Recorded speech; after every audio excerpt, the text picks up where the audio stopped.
개인적으로 이렇게 분노를 품은 분들을 많이 만나잖아요. 사건 의뢰하러 오시는 소송 관계자들도 판사 앞에서는 그걸 자제하지만 변호사 앞에서는 많이 화를 내시는 편이고요. 기본적으로 아주 극한 상황에서 정말로 분노 조절이 안 되는 분들, 어쩔 수 없는 분들을 많이 뵀었잖아요. 그런 분들조차도 공적인 자리에서는 최소한의 자제를 하시거든요.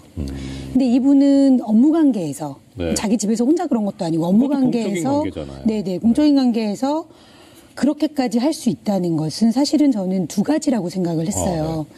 첫 번째는 자기의 권력을 너무나 뚜렷하게 인식하고 있구나.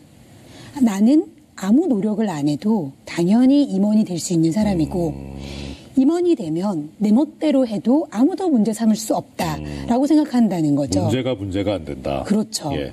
그리고 사실은 아마 어렸을 때부터 그런 경험들이 많이 축적이 됐을 거고요. 그건 잘못된 교육과 뭐 이런 것들이 많이 영향을 미쳤을 텐데, 두 번째는 법이라는 게 정말 이분들한테는 아무 의미가 없구나.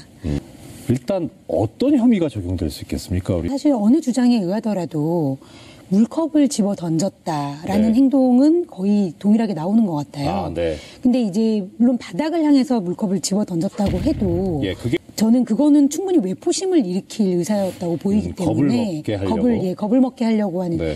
왜냐하면 뭐 그러지 않고서 뭐 장난으로 던졌겠습니까?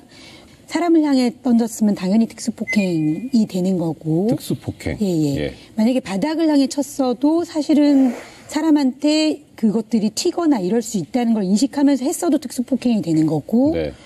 아주 안전한 거리에서 그냥 정말 자기 밑으로 떨어뜨려서 뭐 외포심, 그러니까 겁을 먹게 하려고 했다면 특수 협박이 될 수 있는 거고요. 폭행은 물리력에 의한 유형력의 행사. 어렵지만 한마디로 그냥 때리면 폭행이다. 그렇죠. 근데 머리가 어지러울 정도로 심한 소음이나 음향을 내는 경우, 계속 전화를 걸어 배를 울리거나 심한 욕설 폭언을 수차 반복하는 경우, 그러니까 컵의 문제를 배제하고 이런 것들만 보더라도 폭행죄는 충분히 가능하다는 거죠. 그러니까 합의를 하는 경우에는 효과가 또 어떻게 달라지나요? 기본적으로 폭행죄는 피해자가 처벌을 원하지 않는다라고 하면은 처벌할 수 없는 반의사 불벌죄라고 하는데요. 합의하면 꽝 되는. 네, 합의하면 꽝 된다라고 생각하시면 되고, 특수폭행은 그런 제한이 없습니다. 기업 관련해서 벌어진 갑질 사건. 먼저 2017년입니다. 로펌 변호사들을 폭행한 한화그룹 3세 김동선 씨 사건이 있었죠.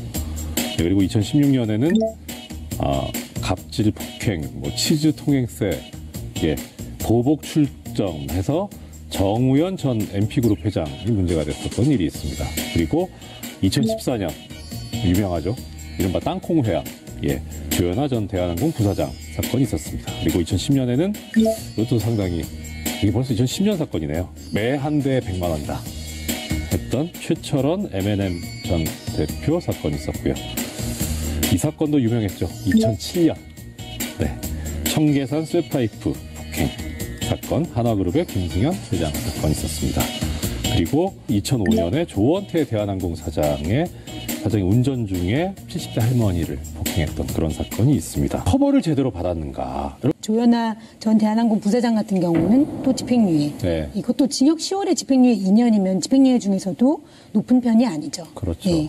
그리고 한화그룹 김승현 회장의 셋째 아들 김동선 씨 같은 경우는 그 징역 8개월에 집행유예 2년. 다 집행유예입니다, 거의. 그리고 현대가 3세인 정일선. 그때 운전기사 61명을 주 56시간 이상 일하게 하고 이들 중 1명을 폭행했던 건데요. 통상 폭행 사건에서 이런 것들이 정황으로 사실은 양형사정이 될 수가 있는데 별로 반영이 안 됐는지 벌금 300만 원을 선고받았습니다. 대부분 다 그런 식으로 벌금 아니면 집행유예가 났죠.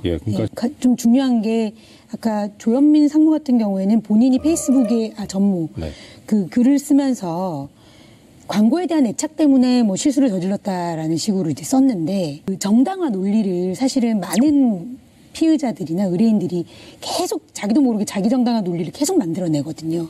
그거는 누군가가 너 정당화할 수 있는 행동이 아니야라는 걸 아직도 인식을 못 시켰다는 소리예요.